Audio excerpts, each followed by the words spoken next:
Hola, muy buenas tardes. Hoy siendo lunes 9 de noviembre del 2020, en su programa Cosmonautas Filosóficos, grabamos la edición 570 y transmitimos desde la ciudad de Matamoros, Tamaulipas, ciudad fronteriza con Brownsville, Texas. Hoy tenemos a nuestro gran invitado, el co-conductor, el filósofo maestro Alfonso Vázquez Salazar. Bienvenido nuevamente. Hola, gracias, buenas noches, Ernesto. Buenas noches, buenas tardes. Muy bien, vamos a dar paso a leer el currículum de nuestro gran filósofo de cosmonautas. Tiene licenciatura en filosofía por la UNAM, maestría en filosofía por la UNAM, es catedrático de la Universidad Pedagógica Nacional, también fue catedrático de la Facultad de Filosofía de la UNAM y redactó un libro, Perfiles Mexicanos, ensayos sobre una filosofía mexicana contemporánea, del cual estuvimos conversando en anteriores ediciones o emisiones. Bienvenido nuevamente. Y del tema del que vamos a hablar es la cuestión geopolítica en América. Bienvenido. Esta semana ha sido bastante álgida, caótica por las elecciones en Estados Unidos. Ha sido una elección histórica en esta confrontación de una derecha nacionalista frente a una izquierda posmoderna o fundamentalista o fuchsia, como ustedes le quieran mencionar. ¿Cuál crees que sean los resultados, no de la elección, sino las consecuencias de todo lo que se está llevando a cabo en esta dialéctica del Partido Republicano y del Partido Demócrata, dado que aún no podemos dar como victorioso a Joe Biden, porque todavía falta resolver por parte de la Suprema Corte de Justicia en los Estados Unidos cuáles serán las consecuencias en política, dado los dos escenarios. Joe Biden, que resulte en efecto por la Suprema Corte de Justicia lo dan como ganador, o a Trump que continúe en su mandato, en su segundo mandato. Claro, sí, Ernesto. Yo pienso que tenemos un escenario inédito por muchas razones, pero sobre todo debido a la naturaleza de los dos candidatos o de los dos perfiles políticos que se confrontan en esta elección de cara al proceso de renovación del mandato de Donald Trump o de una alternancia en la presidencia de la República de Estados Unidos. Y son dos perfiles distintos que plantean un escenario inédito, debido a que Trump no viene de la clase política tradicional norteamericana,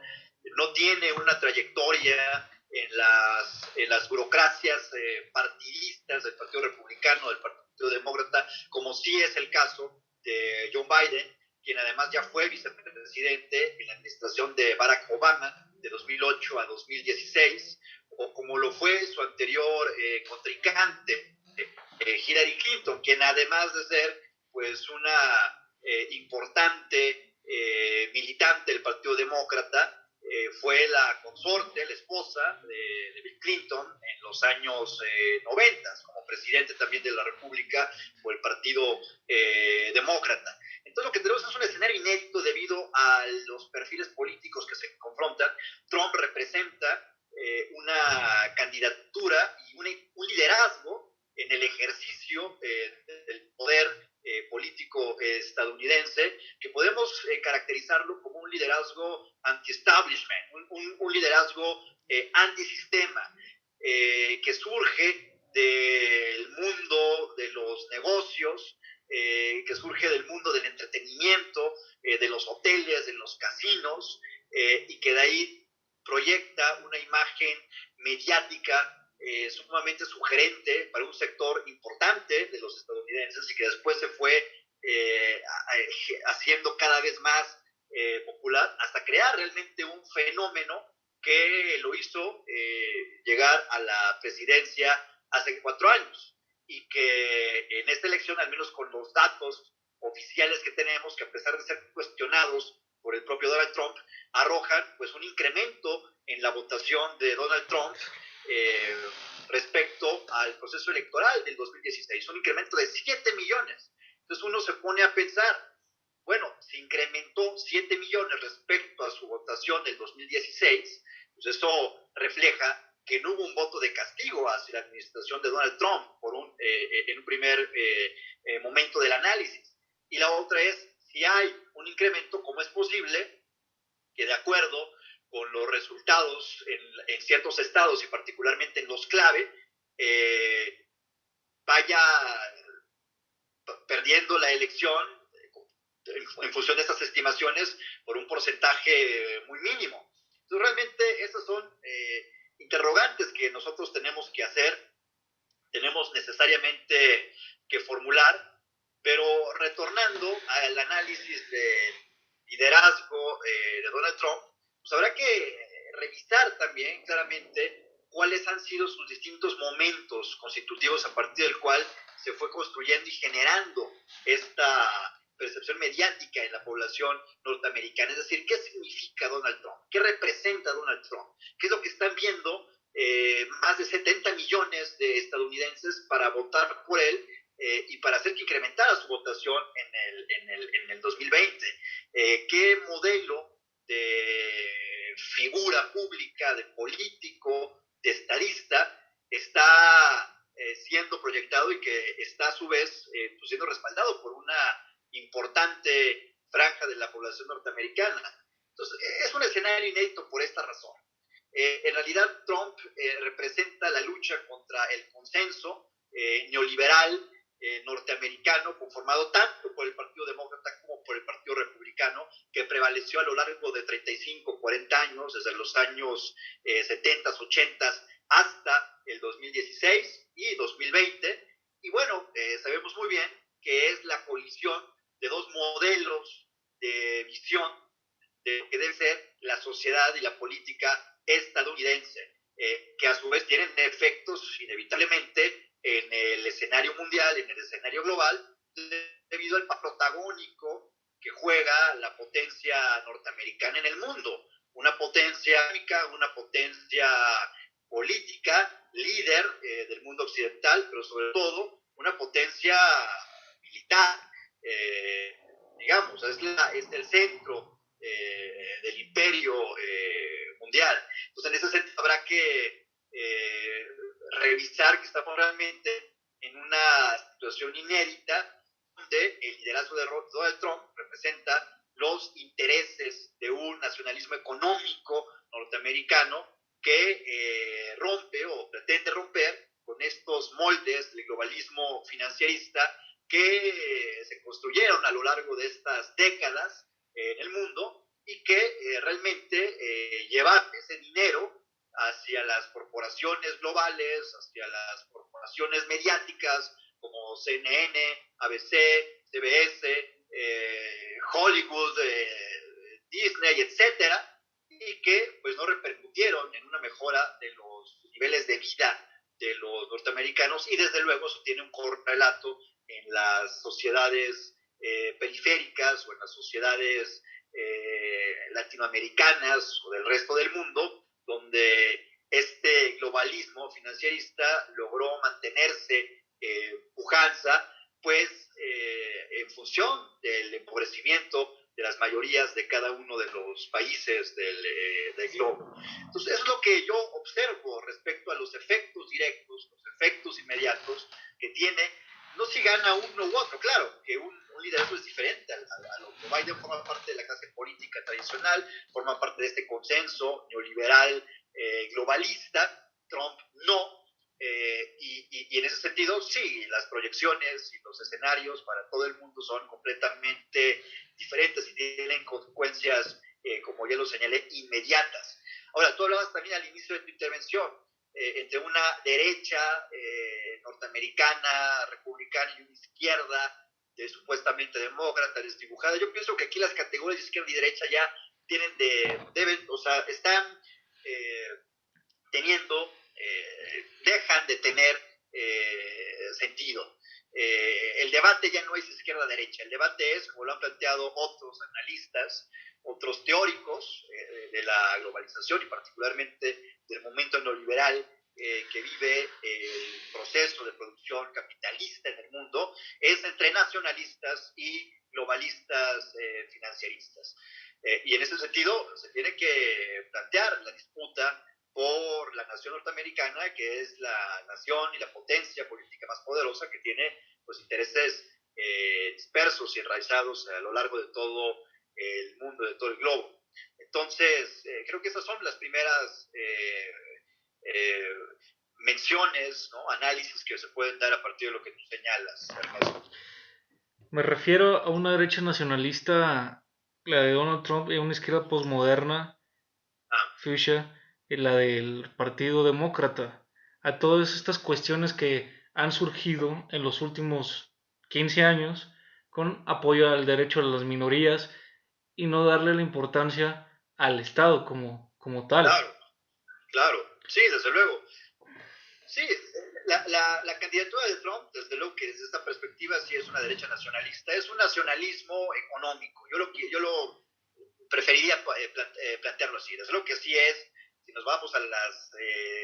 los esquemas tradicionales de la geometría política, está cercano a la derecha, desde luego, pero es un nacionalismo económico. Lo que pretende es que resurja la planta industrial en los Estados Unidos de Norteamérica, que ese dinero no se vaya al financiamiento de organismos internacionales como la ONU, como la Organización Mundial de la Salud, como el Fondo Monetario Internacional, sino que ese dinero se mantenga para la inversión de empleos en Estados Unidos, que se fortalezca la planta productiva, que haya una revigorización de la industria norteamericana y que eso repercuta en empleos, inversiones para los propios norteamericanos y para todos los migrantes que de una u otra forma viven ahí, dependen directamente de la economía estadounidense. México tiene una relación sumamente directa en términos económicos con los Estados Unidos. Tan solo hay que recordar un dato. Este año hubo un crecimiento anual de 2.9% de las remesas enviadas por los mexicanos residentes en Estados Unidos a nuestro país, lo que se traduce en aproximadamente 15,000 millones de dólares. Entonces esto realmente es un foco fuerte de inversión para México, es una fuente de recursos sumamente importantes y que realmente eso nos obliga a reflexionar de una manera más profunda las relaciones entre México y Estados Unidos y sobre todo la importancia que tienen estos procesos de detonación de la economía productiva norteamericana, propiciadas por el presidente Donald Trump. Y todo esto trajo consigo pues una serie de beneficios para los propios mexicanos residentes en Estados Unidos. Con esto también, con esta reactivación de la economía, se favoreció sobre todo a los trabajadores mexicanos en el ramo de la industria de la construcción. Entonces se abrieron empleos en esa área, en ese rubro, de economía norteamericana que favorecen a los mexicanos y que se traduce en estas remesas enviadas para nuestro país, en un momento en que se trata también de fortalecer la planta productiva bajo un proyecto nacionalista también, pero de regambre popular en México con Andrés Manuel López Obrador. Entonces, todos estos elementos deben estar puestos en la mesa de discusión y de análisis para hacer un balance serio y para revisar realmente cuáles de las dos candidaturas o de los dos proyectos de nación, los dos proyectos de Estado, son los que le convienen más a México y al mundo, que así como tú lo señalaste, tiene una consecuencia directa y una consecuencia inmediata. Entonces en eso se traduce el nacionalismo económico norteamericano propiciado por Donald Trump, que podría ser caracterizado desde un esquema geométrico del análisis político como un nacionalismo de derecha. No voy a entrar ahí en esa discusión, pero digamos, el punto es que mediante este fortalecimiento de la economía norteamericana se beneficia también de manera directa e indirecta a nuestro país mediante el incremento de empleos de los trabajadores migrantes mexicanos, que a su vez envían esos recursos, esas remesas a sus familias que viven en México, y que significó pues 15 mil millones de dólares, al menos este año, con lo cual se logró que los efectos de la pandemia en el ámbito económico no fueran tan drásticos, y que incluso hoy se comienza a hablar ya de un incremento del 12% en la economía de nuestro país. Entonces creo que esto es importante tomar en cuenta para revisar cuáles son realmente los modelos que benefician directamente a México. Y bueno, y en ese sentido, en efecto, del otro lado tenemos a un partido demócrata que, junto con algunos elementos del Partido Republicano desplazados de la toma de decisiones de los poderes formales del Estado, particularmente el Poder Ejecutivo, del Congreso, de la Suprema Corte de Justicia, pues representan pues una ideología completamente desdibujada, una ideología progresista, que en términos despectivos se le identifica como una ideología progre, que defiende los derechos humanos, los derechos de las minorías, los derechos de la sexualidad diversa. Es decir, es una izquierda ideológica postmoderna, que realmente no le interesa la defensa cabal de los intereses de la clase trabajadora, que no está en su agenda de prioridades la reactivación de la planta productiva económica estadounidense, que no les interesan los migrantes, que no les interesa realmente el destino de las familias mexicanas, católicas, tradicionales, que viven en los Estados Unidos, y que eso pues lleva a un desdén y a una alejamiento de los sentimientos nacionales, populares, de las mayorías empobrecidas, tanto de Estados Unidos como del resto del mundo. Entonces están enfrentando dos proyectos, un proyecto de la élite global neoliberal y un proyecto popular que busca reactivar la planta productiva de su país, y con ello volver a fortalecer al Estado político norteamericano, planteando pues distintas estrategias en la hora de enfrentar los problemas globales de la geopolítica y de la relación de los distintos estados, tanto de Europa como de América Latina, de Asia, de África y del Oriente Medio. Entonces, en ese sentido, sí hay una diferencia que se puede analizar en función de las administraciones y de las decisiones tomadas en las administraciones que vienen desde Ronald Reagan en Estados Unidos hasta la administración de Trump. Creo que es evidente el balance que se puede hacer de 30 años a 4 años. Y creo que los datos son duros, son concretos, y que, bueno, sí hay una diferencia entre cada uno de esos proyectos de nación. Es relevante mencionar los acuerdos en materia geopolítica que se han hecho en la administración Trump. El acuerdo de Abraham, por ejemplo, entre Emiratos Árabes Unidos e Israel, para lo que conlleva la paz de esa zona y conformar otro bloque frente a lo que acontece con Turquía, con Tayyip Erdogan e Irán, y estos bloques que se están conformando en Medio Oriente y en Asia, y el bloque también con Japón, Corea, India y Australia frente a China. Todos estos bloques que se han formado a partir de la administración Trump, y la importancia o la relevancia que se le está dando, por ejemplo, en Japón, con la anterior administración de Shinzo Abe, en volver en el rearme militar frente a la confrontación con la República Popular Democrática de Corea de Kim, y frente a China también, y retomar ese liderazgo. También con Australia, la importancia que con Scott Morrison se le está dando a ese nacionalismo económico frente a esa importante cuestión geopolítica, como lo ha llevado China con Xi Jinping a partir con lo del Belt and Road Initiative, que ha fortalecido, que ha intentado fortalecer la economía del suroeste asiático y de África. Y eso es lo que se está buscando, mermar y confrontar y hacer esta dialéctica frente a China con la administración Trump, con estos bloques geopolíticos, ¿no? Y también con India, con Modi y otros ejes importantes.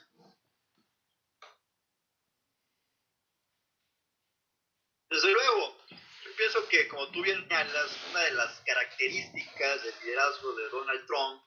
como cabeza del Estado más poderoso del mundo, los Estados Unidos de Norteamérica, ha sido sobre todo esta capacidad negociadora,